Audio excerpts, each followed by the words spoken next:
Hello everyone, welcome back to my channel. आज हम लोग डिस्कस करने वाले हैं आईसीएमआर के बारे में कि आईसीएमआर किस तरीके से हमारी जो कैलोरी इनटेक है उसको डिसाइड करता है, क्योंकि हमारी जो भी बॉडी की कैलोरी नीड होती हैं वो कुछ ना कुछ हमारी जो रीजंस, कुछ बेसिस होते हैं उन पर डिसाइडेड होती हैं।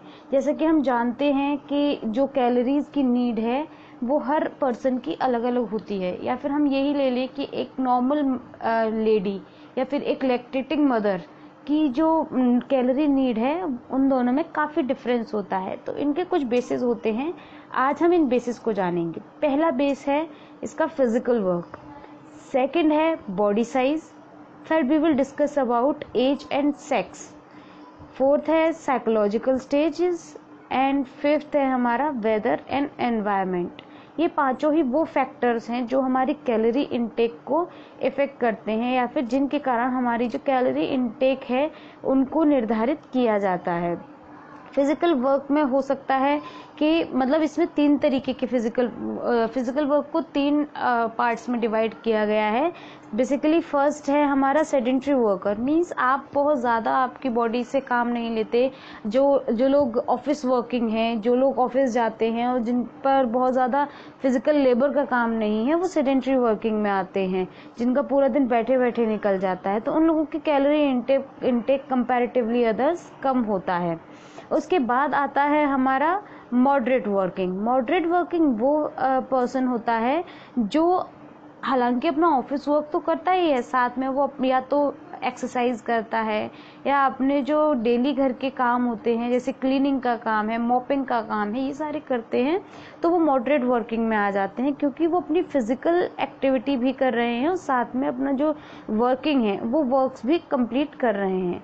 और हमारा थर्ड आता है हैवी वर्किंग पर्सन वो होते हैं जो बहुत ज़्यादा फिजिकल लेबर करते हैं। जैसे कि हमारी जो लेबर ही होती है जो कंस्ट्रक्शन में काम करती है, या फिर जो रिक्शा पुलर्स होते हैं, जो रिक्शा चालक होते हैं, ये लोग जो है वो हैवी वर्कर्स में आते हैं, क्योंकि वो अपनी बॉडी से बहुत ज़्यादा लेबर लेते हैं या बहुत ज़्यादा काम लेते हैं, तो उनकी कैलोरी इनटेक काफ़ी हाई होती है।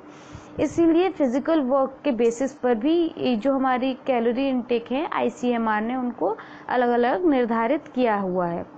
तो हम पहले फिर देखते हैं हम बॉडी साइज के बारे में। बॉडी साइज, जैसे कि आप थिन हैं तो आपको कैलोरी की इनटेक कम ज़रूरत पड़ेगी।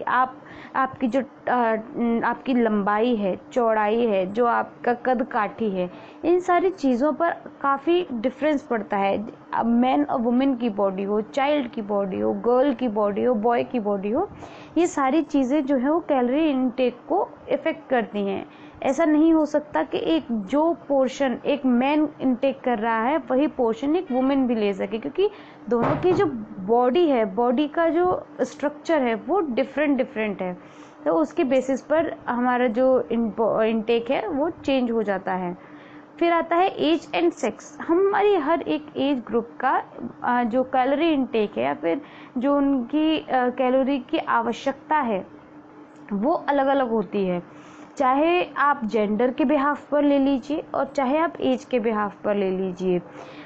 जब बिल्कुल एक न्यूबॉर्न होता है तो वो अपने सिर्फ माँ के दूध पर ही निर्भर रह सकता है, लेकिन जैसे जैसे वो 6 महीने क्रॉस करता है तो आपको उसको ऊपर से खाना, माँ के दूध के साथ में ही अपना जो ऊपर से खाना है वो आपको देना होता है। और उसके बाद में जब वो और बड़ा होता है तो आपको उसकी डाइट को और एनरिच करना होता है और उसका डाइट पोर्शन भी बढ़ाना होता है।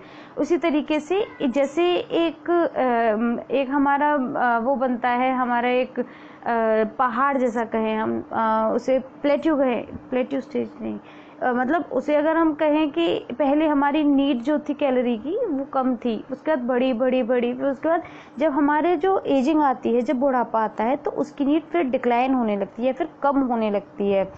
तो इस तरीके से ये एक तरीके से बेल शेप बनाता है।